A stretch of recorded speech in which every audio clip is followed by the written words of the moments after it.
In this video, I'm going to show you how to properly break in a trumpet mouthpiece so that you can get the best possible sound out of your instrument and not get fooled by the honeymoon period.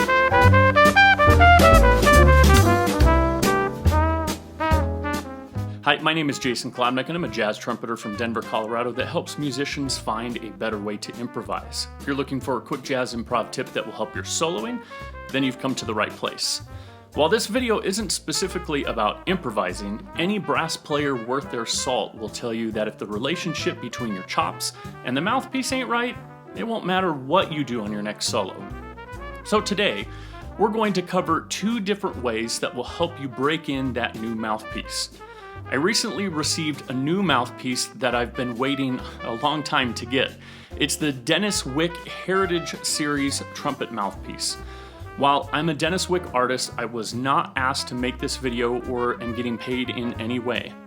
But I have some students that have experienced the break-in period and wanted to give my thoughts on it with hopes that it might help you the next time you need to break in a mouthpiece.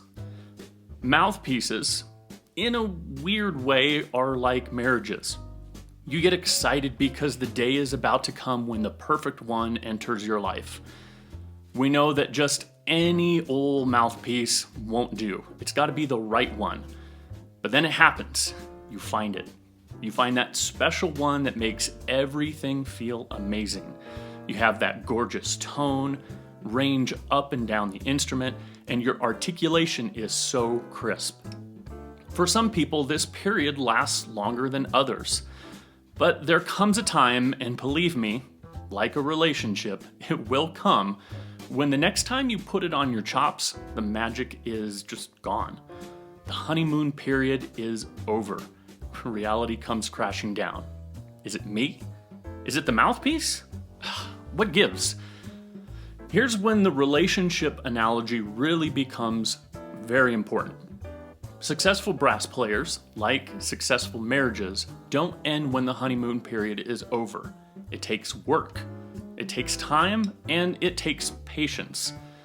Wait, so you're saying my mouthpiece and I need to go to counseling? No? I'm saying there's another adjustment period after the honeymoon you have to work through. We have to break it in. Will it ever feel like the honeymoon period again? Possibly, but even if it doesn't, the rewards of sticking with it are well worth it. So let's get into my two top tips to break in that new mouthpiece and stick with it after the honeymoon period. The first, while excruciatingly obvious, is doing some type of daily maintenance routine. The small muscle fibers in and around the area of the embouchure need to make adjustments to the new mouthpiece. It's not exactly the same shape or cup as what you had previously, so those small fibers need time to make adjustments. And guess what? That doesn't happen overnight. It happens over time with consistent face time with the mouthpiece and the horn.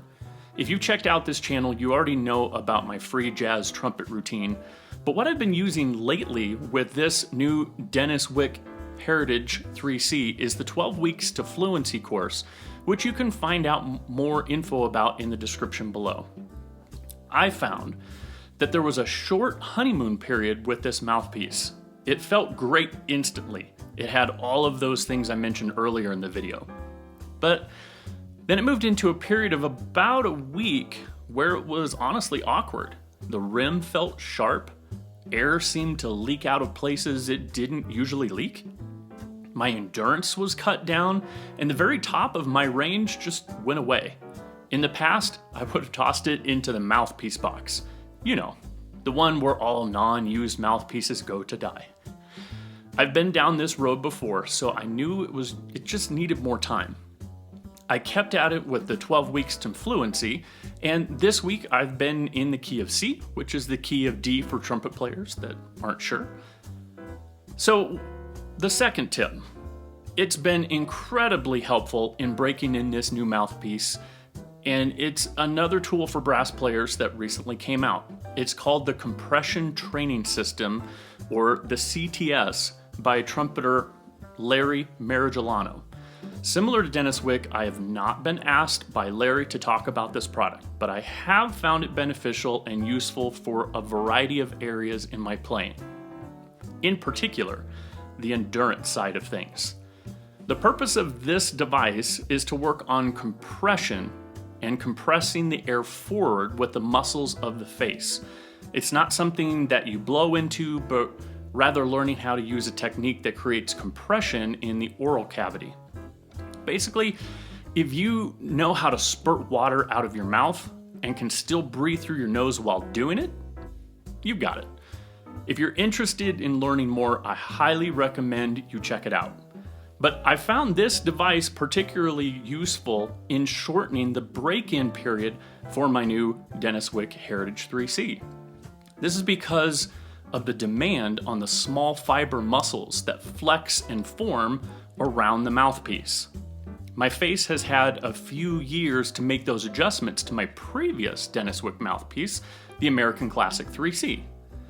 The two pieces are similar, but different enough that it's going to take some time to break in the new one, which I believe in the long run will be a better piece for what I do the majority of my work on. Larry has talked about how the low compression levels is where most folks are going to find the most benefit while using the CTS. I found this to be true for me. It looks something like this.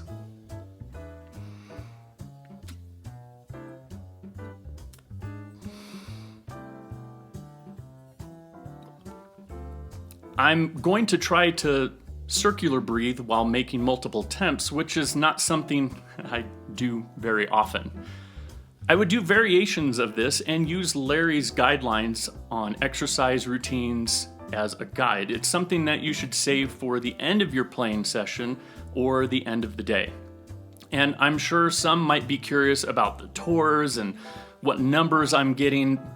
To be honest, I'm not too concerned about how many tours I'm reaching. I'm more interested in the results that it gives in allowing the muscle fibers to adjust to the mouthpiece. Greg Gisbert told me years ago something he heard from Bobby Shue, I believe, that we're the ones that change, not the mouthpiece. So Larry's CTS, along with the 12 weeks to fluency, has made the break-in period significantly shorter for me with this mouthpiece. Curious about an A-B comparison on the two mouthpieces? Well, here's a recent video using all of the same equipment, same settings, and the same mic as I am today. The only difference is that I'm using the Denis Wick American Classic 3C on the first video, and then using the new Hertitage 3C on the second.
you've enjoyed this video and that it has added value or benefit to your playing in some way. Be sure to hit that subscribe button and that bell that's right next to it that lets you know when another video comes out. And if you know any other musician that might find this useful, you can share it with them too. Until then, my name is Jason Klobnak, and I'll see you on the next one.